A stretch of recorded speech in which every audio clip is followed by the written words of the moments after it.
Magandang araw, April Dawn Ayaso ng News 5. Nandito po tayo ngayon sa Albuera, Leyte, sa harap po ng compound ni Mayor Kerwin Espinosa, kung saan nagkaroon po ng komosyon, alarm and scandal.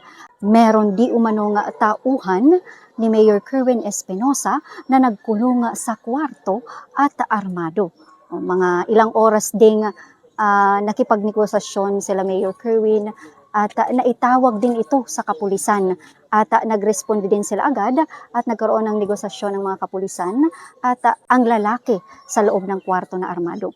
Mga alas 4 ng hapon, nakarinig tayo ng putok ng baril o maraming putok ng baril at kalaunan nalaman na lang na patay na ang nasabing nag-aamok na lalaki sa compound ni Mayor Kerwin Espinosa.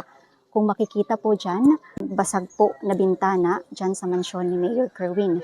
Hindi lang natin alam kung saang parte o saang kwarto ng nasabing mansyon naglock ang nasabing lalaki. Ito di umano ay itong di umanong lalaki depressed daw po. Hindi pa natin masyadong alam kung ano ba talaga ang dahilan kung bakit armado siya at naglock siya sa nasabing kwarto. Mula dito sa Albuera, Leyte, April Dawn Ayaso, News 5.